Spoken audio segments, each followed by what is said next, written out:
Good morning, all. I am Mowgli Gadamalla, the faculty of preschool teacher training, Gaud Pingley Junior College, Vattapalli, Hanamkonda.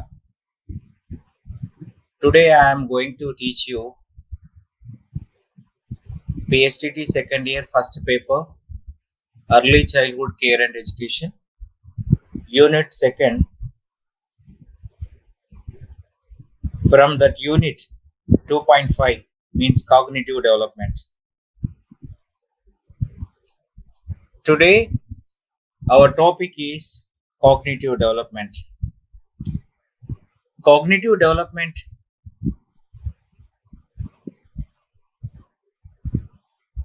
cognition refers to the mental activities involved in the acquisition, processing, organization, and use of knowledge. Cognition refers to the mental activities involved in the acquisition, processing, organization, and use of knowledge. So, mental development refers to overall functioning of mind. Mental development means what? Overall functioning of mind. So, when we come to this cognitive development includes thinking అంటే ఆలోచన, memory, స్మృతి, perception, అవగాహన, imagination, ఊహించడం. So refers to qualitative and quantitative changes in thinking, organizing, perceiving, reasoning, and problem solving. So these are the things refer to the qualitative. So గుణాత్మకమైనవి, పరిమాణాత్మకమైనటువంటి మార్పులు అనేటువంటి దీంట్లో చోటు చేసుకుంటాయి. Thinking, organizing, perceiving, reasoning and problem solving. ఇందులో ఆలోచించడం, వాటిని ఒక క్రమ పద్ధతిలో పెట్టుకోవడం, ఏవైతే మనం అవగాహన చేసుకున్నాం వాటిని కూడా అన్నీ కూడా ఒక విధానంతో దాన్ని ఏర్పాటు చేసుకోవడం, అలాగే సమస్య పరిష్కారం అనేది కూడా దీని ద్వారా మనం నేర్చుకోవచ్చు. Jean Piaget, a Swiss psychologist, has shown interest in child's cognitive process. So, who is he? Jean Piaget. Jean Piaget, a Swiss psychologist, has shown interest in child's cognitive process. So, when we come to the definition, cognition is defined as a way of understanding his environment where he lives. The cognition means, suppose we are living in some environment. So around us, what is going on? If you understand it, that is a way of understanding around you, where you lives. That is called a cognition.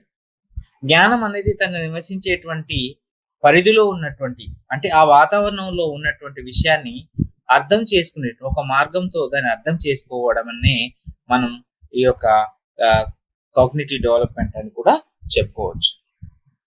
So Piaget referred to abilities such as verbal comprehension, word influence, numerical ability, perceptual speed, reasoning as cognitive abilities.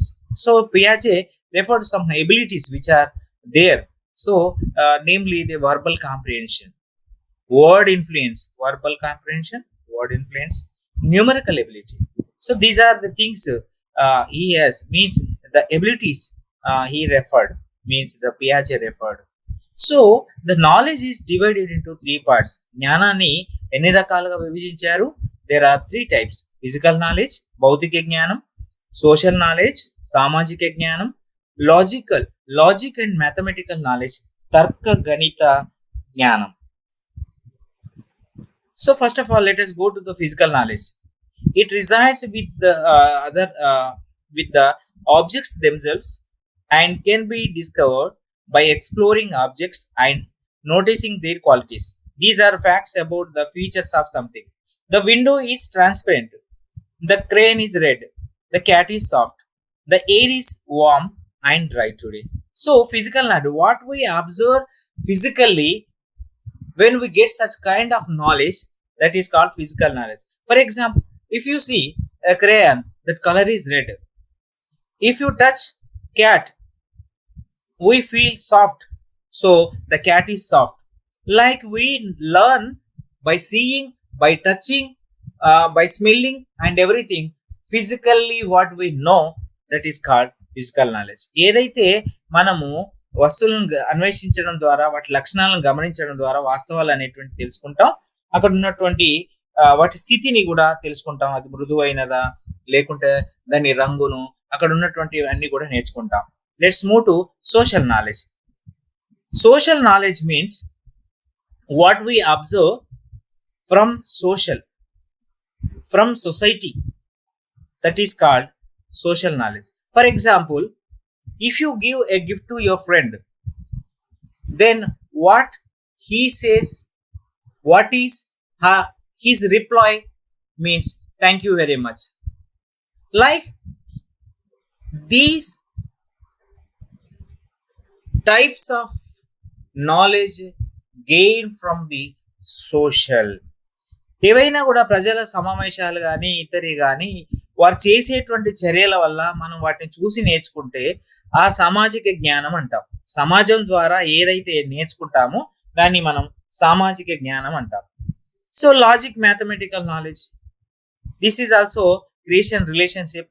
Brain builds neural connection which connect pieces of knowledge to one another to form new knowledge. The tricky part to understand here is that relationship don't exist in the external world. So when we come to the cognitive activity, consists of active process in perception, memory, identification, reasoning and evaluation. So let us have a small example. Cognitive activity, it is first of all perception, అవగాహన, memory, స్మృతి, identification, అది ఏంటి అని గుర్తించడం, దాని కారణాలు వెతుక్కోవడం, దాని మూల్యాంకనం చేసుకోవడం, ఇవన్నీ కూడా దీంట్లో కనబడుతుంటాయి. దీన్ని అంతా కూడా మనం కొన్ని సంబంధాలు మెదడులో నాడీ కనెక్షన్లను నిర్మించి కొత్త జ్ఞానాన్ని రూపొందించుకోవడానికి జ్ఞాన భాగాలని ఒకటొక దానితో కలుపుకొని చేసుకున్నటువంటి విధానం అన్నమాట ఈ మ్యాథమెటికల్ నాలెడ్జ్ లో కనబడుతుంది. ఈ సంజ్ఞానాత్మకమైనటువంటి అభివృద్ధిలో కార్యకలాపాలు అనేటువంటివి అవగాహనను, జ్ఞాపక శక్తిని, గుర్తింపును, మరి తార్కికము అంటే మనం లాజిక్ అంటాం, చివరిగా వచ్చేసి మూల్యాంకనం చేస్తాము. ఇటువంటి క్రియాశీల ప్రక్రియలన్నీ కూడా ప్రధానంగా అభిజ్ఞా యూనిట్లలో అంటే చిత్రాలు కానీ, చిహ్నాలు కానీ, భావనలు కానీ, నియమాలు కానీ ఇందులో మనం చూడొచ్చు. దీన్ని లాజిక్, మ్యాథమెటికల్ నాలెడ్జ్ అని అంటాం. సో దీంట్లోకి వస్తే ఇమాజినేటివ్ యాక్టివిటీ అనేది చాలా కనబడతాయి. పిల్లలు ఏదైతే కొన్ని ఆబ్జెక్ట్స్ తీసుకుంటారు, వాళ్ళు పర్సోనిఫికేషన్ అంటే దాంట్లో ఇనానిమేట్ అంటే ప్రాణం లేని వస్తువులతోని వాళ్ళు మాట్లాడుతున్నట్టుగా ఇవన్నీ చూస్తాం. Make believe use material like riding stick, horse moving stick, train, like they take one stick and they feel whether it is a train or maybe a horse. So దీన్ని పట్టి వాళ్ళు ఆటలాడడం జరుగుతుంది. ఈ విధంగా participation and make believe some like taking a meal with toy vessels. మనం చిన్నపిల్లల యొక్క ఆట వస్తువులలో మనం చూసినట్టే భోజనం చేసినట్టుగా టేకింగ్ బాత్ ఇవన్నీ చేస్తుంటాం. ఇవన్నీ కూడా ఇమాజినేటివ్ అంటే ఊహించేటువంటివి, అంటే అవి లేనివి కానీ ఊహాతీతంగా ఆ వాటి గురించి మనం ఫీల్ అవుతూ అవి ఇలా జరగబోతున్నాయి అనేటువంటి around 4 years some children may even have imaginary companions with whom they play. ఈ విధంగా వారు ఇతరులతో కలిసి ఆడేటప్పుడు ఇమాజిన్ అనేది చేసుకుంటారు. సో కర్రతో ఆడేటువంటి గుర్రం లాగా, కదిలే రైలు లాగా, నిర్జీవమైన వస్తువులతో మాట్లాడము, బొమ్మల పాత్రలో స్నానం చేయించడం, ఇవన్నీ కూడా ఇంద్రియమైన భావాలను అభివృద్ధి చేసినటువంటి 3 లేదా 4 పిల్లలు కూడా కలిసి ఈ భావాన్ని చేసుకోవడం అనేది జరుగుతుంటుంది. So cognitive skills in early childhood మనం చూసినట్టయితే cognitive skills in early childhood, so they are skills of enquiry, దీన్ని మనం ఏమంటో విచారణ యొక్క నైపుణ్యాలని, నాలెడ్జ్ ఆఫ్ ఫిజికల్ వరల్డ్ అంటే భౌతిక ప్రపంచం యొక్క జ్ఞానమని, అలాగే క్లాసిఫికేషన్ వర్గీకరణ, సీరియేషన్ వరుస క్రమంలో ఏర్పరచడం, సంఖ్యా భావనలు అంటాం నంబర్ కాన్సెప్ట్స్, సోషల్ రిలేషన్స్ సామాజిక సంబంధాలు, టైం కాన్సెప్ట్స్ వీటిని కాల భావన. సో మనకి చూసినట్టయితే when we come to factors influencing cognitive development, so the factors which influence cognitive development are socio-economic status. So this is also influence on cognitive development. Why? Because the higher socio-economic status family gives more opportunity. So lower status economic status, they won't provide anything. So that's why the child to expose him through different activities, and this help to develop better intelligence than the children who do not get enough opportunity. అంటే సామాజికంగా ఆర్థిక స్థాయి అనేటువంటి స్థితి అనేది వాళ్ళకు ఎక్కువ ఉన్నప్పుడు వాళ్ళకి అవకాశాలు కూడా ఎక్కువ ఉంటాయి. అదే మనకు పేదవారు ఉన్నారనుకో, ఆ పేదవారికి ఎటువంటి అవకాశాలు దొరకపోవడం అనేది మనం చూస్తుంటాం. So second point is nutrition. So mall nutrition May retard mental development and negatively impacts a neurological situation. So nutrition also play a vital role. Why? Because malnutrition. So if the child doesn't get enough food, so that leads to maybe a retard mental development, slow mind development, and sometimes negatively impact on neurological situation. So age is also మనం పోషణ అనేది అంటే సరైన ఆహారం అనేది అందకపోతే బుద్ధి కూడా సరిగా పెరగదు. అలాగే అది వ్యతిరేకంగా అంటే వారి న్యూరాలజికల్ అంటే నాడీ వ్యవస్థ పైన లేక నాడీ కణాల పైన అక్కడ ఉన్నటువంటి వాటి మీద ప్రభావం చూపుతుంది. Age, as the age increases the intellectual ability of person increases. వయసు పెరిగిన కొద్దీ మేధాశక్తి మేధా సామర్థ్యం అంటే అనేది పెరుగుతూ ఉంటుంది. It reach peak in the middle age. వారి వయసు మధ్య వయసుకు రాగానే మరి ఎక్కువగా పెరగడం జరుగుతుంది. జెండర్ అంటే ఇక్కడ స్త్రీ పురుషులు అనేటువంటి భావం చూస్తాం. Some research indicates that boys tend to become more intelligent in mathematics. If you see the boys, they are very they are good at mathematics, and sometimes they can do problem solving. In the same way, the girls are more intelligent in grammar. చూసినట్టయితే అబ్బాయిలు అయితే గణితంలో బాగా ఉంటారు, సమస్య పరిష్కారంలో ఉంటారు. అమ్మాయిల విషయానికి వస్తే వారు తెలివితేటలు అంటే వ్యాకరణంలో కానివ్వండి, వర్బల్ స్కిల్స్ అంటే ఏవైనా పదాలకు సంబంధించినటువంటి నైపుణ్యాలు అనేటువంటి అమ్మాయిలో బాగా కనబడతాయి. ఇక so when we come to the environment, it gives opportunity to develop his creativity. మనం చూసినట్టయితే ఎన్విరాన్మెంట్, ఆ పరిసరాలు, వాతావరణము, అక్కడన్నీ కూడా అవకాశాలు అనేటువంటి ఉంటాయి. వాటిలో ఒక సృజనాత్మకతను పెంపొందించే విధంగా ఉంటాయి. మెంటల్ ఎబిలిటీ, మానసిక సామర్థ్యాన్ని పెంపించే విధంగా ఉంటాయి. దీని కారణాలు ఏంటి అంటే environment. So when the environment is good, it gives the opportunity to develop creativity and all those things, and the child is stimulated in positive way. Heredity అంటే అనువంశికత. ఇది అనేది కాగ్నిటివ్ డెవలప్మెంట్ లో largely depends on heredity. So when we come to the cognitive development, the sixth point is heredity also play means the influence on cognitive development. Then this is here is an evidence to mental retardation in the family. Why? Because probably the child would be slow learner, and if the parent with high IQ, the child may be how high. Means it depends on the parents. Why? Because genetic genes problem. So this is also heredity. And seventh point is అంటే heredity అంటే అనువంశికత. తండ్రి లక్షణాలు, తండ్రి బాగా మేధా శక్తి కలిగి ఉన్నట్టయితే, తెలివి కలవాడైతే పిల్లలు కూడా తెలివి కలవారుగా ఉంటారు. వాళ్ళ ఐక్యూ లెవెల్ కూడా ఎక్కువ ఉంటుంది. వాళ్ళు కూడా మందబుద్ధి కలిగిన వారైతే పిల్లలు కూడా బాగా నెమ్మదిగా అంటే వాళ్ళ అభ్యసనం అనేది చాలా మందకోడిగా ఉంటుందని చెప్పుకోవచ్చు. Emotional development. So emotional development, intellectual functioning is closely related to emotional functioning. It shows an activity child who is curious and is likely to be initiative, does well IQ scores. So this is cognitive development. Who has given the means who has brought to us the child cognitive developments, the Swiss psychologist Jean Piaget. So these are the things influence on cognitive development. So once again, let us repeat: socioeconomic status, nutrition, age, gender, environment, heredity, emotional development. So now I am moving to speech and language development. So already we have completed cognitive development. Now we are going to know about speech and language development. So learning to speak properly in early childhood is important because speech is an essential tool in socialization. Why? Because every human being, they develop social development. In social development means in socialization, we have to communicate each other. We have to express our feelings, whatever it. So here they need a tool. Here the speech is the tool.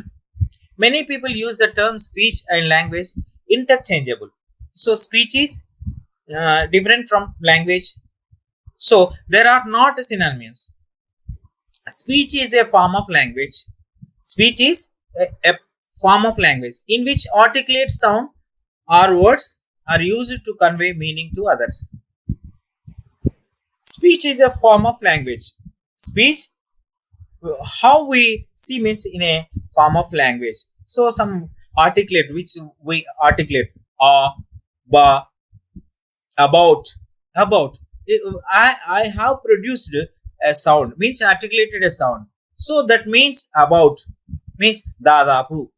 Like we can create some kind of meaning and we convey the meanings to others. So there are two types of speeches are there in early childhood period. Egocentric speech. So child does not bother about to know whom he is speaking or whether he is being listened to.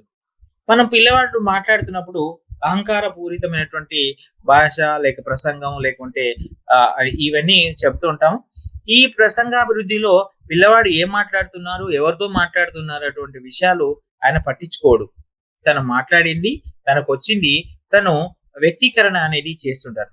As the children grow older, their speech becomes less egocentric. పిల్లలు ఎప్పుడైతే పెద్ద పెరుగుతారో అప్పుడు వాళ్ళలో ఈ అహంకారపూరితమైనటువంటి ప్రసంగం లేక ఇవన్నీ కూడా ఉండకుండా ఉంటుంది. పిల్లల్లో మెచ్యూరిటీ లేకపోవడం వల్ల ఆ ఈగోసెంట్రిక్ స్పీచ్ అనేది ఉంటుంది. తర్వాత పిల్లలలో ఎప్పుడైతే మెచ్యూరిటీ లెవెల్స్ పెరుగుతాయో అప్పుడు వాళ్ళు సోషియో సెంట్రిక్ స్పీచ్ అంటే మామూలుగా సామాజికంగా ఉన్నటువంటి కేంద్రంగా ఉన్నటువంటి ఆ భాషను వాడడం అనేది జరుగుతుంది. ఇక సోషలైజ్డ్ స్పీచ్ అని అంటే at the age of 5 to 6 years with increase in socialization of the child. So when they increase their socialization means the 5 to 6 years period, they also find the socialized speech commands more attention than egocentric speech. Means egocentric speech not bother about the language and everything, but here in socialized speech they just pay attention than the egocentric. Socialized speech consists of communication, so address it to another person when his response or point of view is considered. So characteristics of children's language. Let us see what are the characteristics of the children's language. The children language deal with present and egocentric. Child does not know the parts of speech. Child language deal with the present. ఇప్పుడున్నటువంటి ప్రదేశంలో, ఇప్పుడున్నటువంటి situation లో, ఇప్పుడున్న ప్రస్తుతము ఉన్నటువంటి దాంట్లో వాళ్ళు వాడతారు. Child does not know parts of speech. భాషా భాగాల గురించి తెలియదు. Children are active participate in their own language learning. వాళ్ళ స్వయంగా భాషను అభివృద్ధి చేసుకుంటూ ఉంటారు. Use of speech is an initiative but productive and creative. ఇంకా వారు ఏవైతే పదాలను వారు ఉత్పత్తి చేస్తున్నారో లేకుంటే సృజనాత్మకంగా వాడుతున్నారో అవంతా కూడా ఇనిషియేటివ్ తనంతట తాను చేస్తుంటారు. Language development is process of maturation. పిల్లల్లో పరిపక్వ దశ వచ్చింది అనడంలో ఈ యొక్క భాష అభివృద్ధి అనేది మనకు కనబడుతూ ఉంటుంది. సో దీంట్లో language skills in early childhood there are 2 types of skills: receptive skills, expressive skills. So receptive skills, it is what children acquire when they learn to listen and understand. Example, conversation, ways of talking, expressive languages, ways of asking questions. Receptive means మనం తెలుగులో ఏమంటామంటే గ్రహణ నైపుణ్యాలు, గ్రహించేటువంటి నైపుణ్యాలు. So పిల్లలు వినడానికి, అర్థం చేసుకోవడానికి నేర్చుకునేటువంటి ఇవన్నీ వస్తుంది. సంభాషణ, మనం ఇతరులతో మాట్లాడడం ఎలా ఉంటుంది, వింటాం, విని నేర్చుకుంటాం అంటే గ్రహిస్తాం.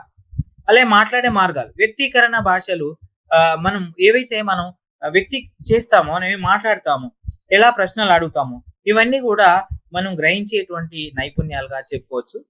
ఇక మనం వ్యక్తీకరణ నైపుణ్యాల విషయానికి వస్తే ఇంక్రీజింగ్ కాంప్రహెన్షన్, దీంట్లో అవగాహన శక్తిని పెంచుకోవడం, బిల్డింగ్ వొకాబులరీ పదజాలాన్ని నిర్మించడం, మాస్టరింగ్ ప్రొనౌన్సియేషన్ అంటే మన ఉచ్చారణ ప్రావీణ్యతను పెంపొందించుకోవడం, కంబైనింగ్ వర్డ్స్ ఇంటూ సెంటెన్సెస్ మన పదాలనన్ని వాక్య రూపంలోకి మనము కలిపి వాడడం అనేది దీంట్లో మనకు ఎక్స్ప్రెసివ్ స్కిల్స్ లో కనబడతాయి. సో కాంప్రిహెన్షన్ విషయానికి వస్తుంది. First step communication is the ability to understand what others సే. ఇతరులు ఏమంటున్నారు అనేది మనం విని అవగాహన చేసుకోవడం అనేది ఇక్కడ ముఖ్యం. When he enter the school the child would have enough comprehension to understand the meaning of the stories read to him. పిల్లవాళ్ళకి సరిపడేంత అవగాహన శక్తి అనేది అవగాహన అనేది చేసుకున్నట్టయితే అప్పుడు దాని యొక్క ఒక కథ లేకుంటే విన్న దాని అర్థాన్ని వాళ్ళు పట్టుకోగలుగుతారు.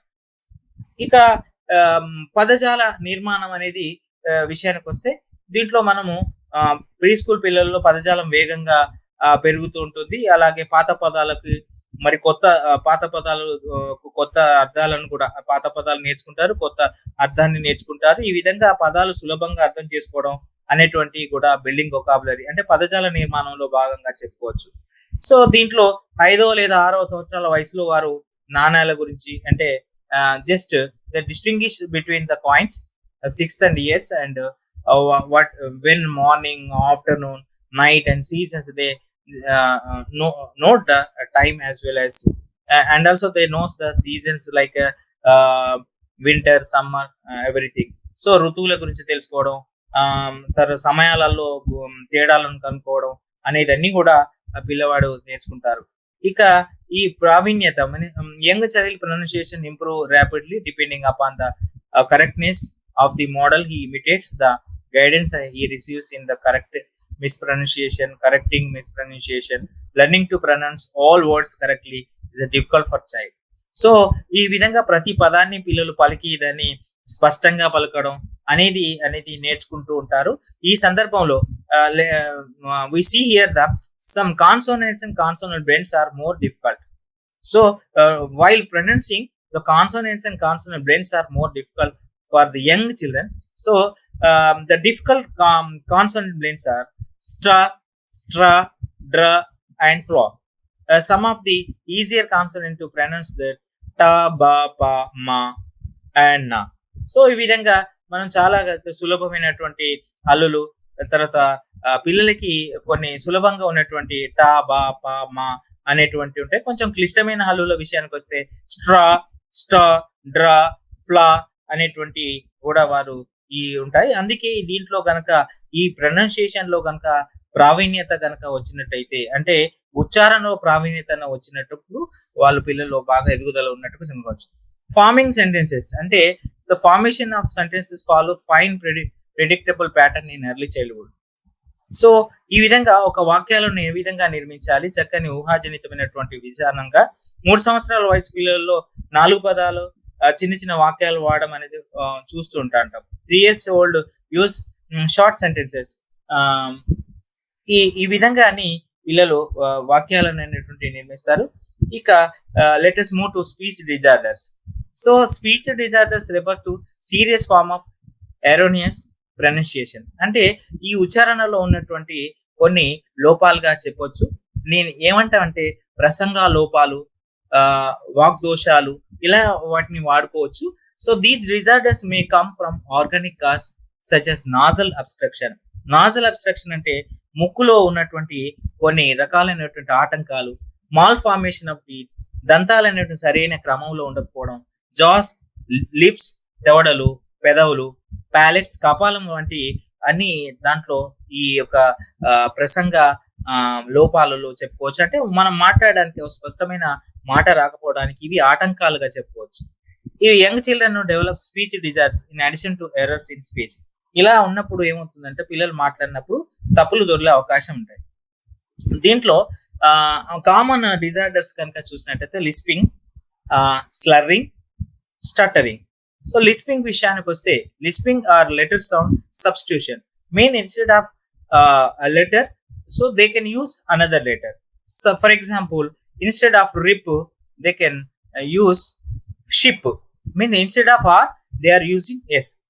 లిస్పింగ్ మీన్స్ ఒక అక్షరానికి బదులు ఇంకొక అక్షరాలతోని మాట్లాడితే సో ఈ విధానాన్ని మనం లిస్పింగ్ అని చెప్తాము.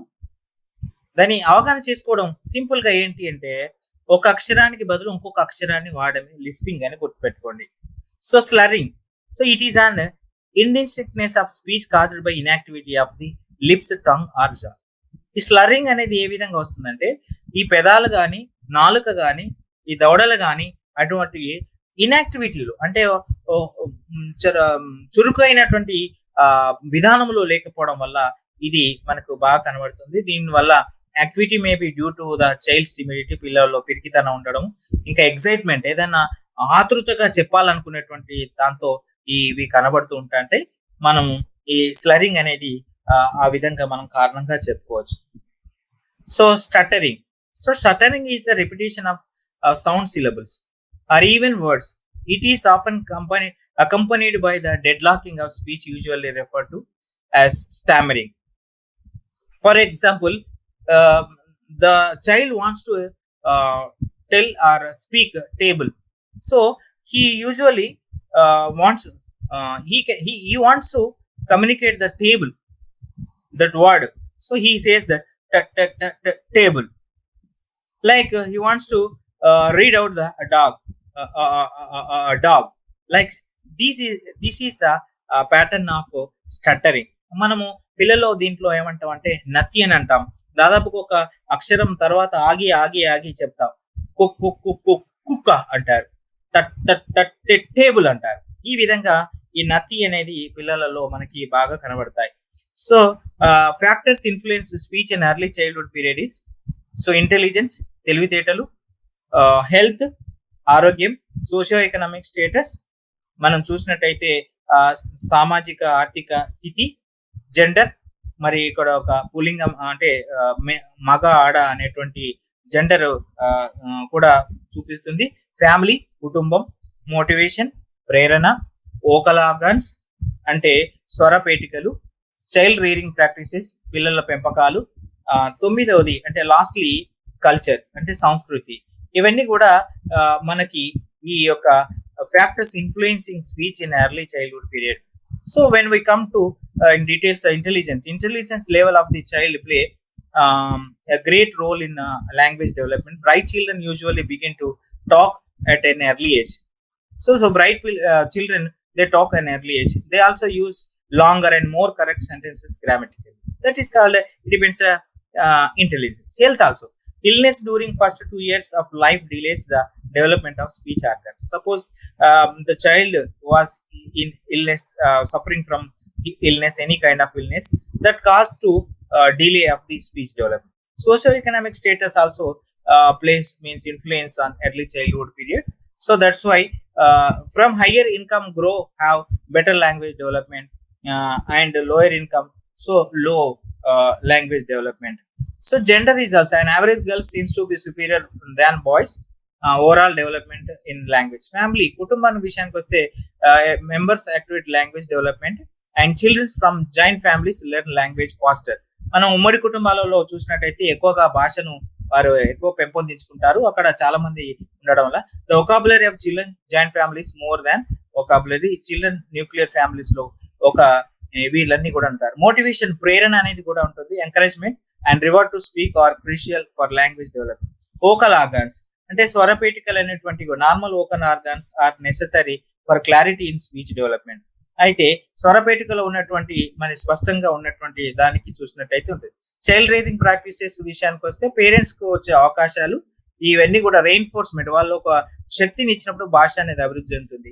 ఇంకా లాస్ట్ గా కల్చర్, సంస్కృతి అనేది కూడా ఈ యొక్క దీని మీద ప్రసంగాభివృద్ధిలో ప్రభావం చూపుతుందని చెప్పవచ్చు. The culture in which child develops will have its own values, beliefs, the tools of intellectual adaption. Some use several words to describe a concept and other use only one word describe the same concept. So in this way we have completed 2 developments which are namely cognitive development and speech development. Thank you very much.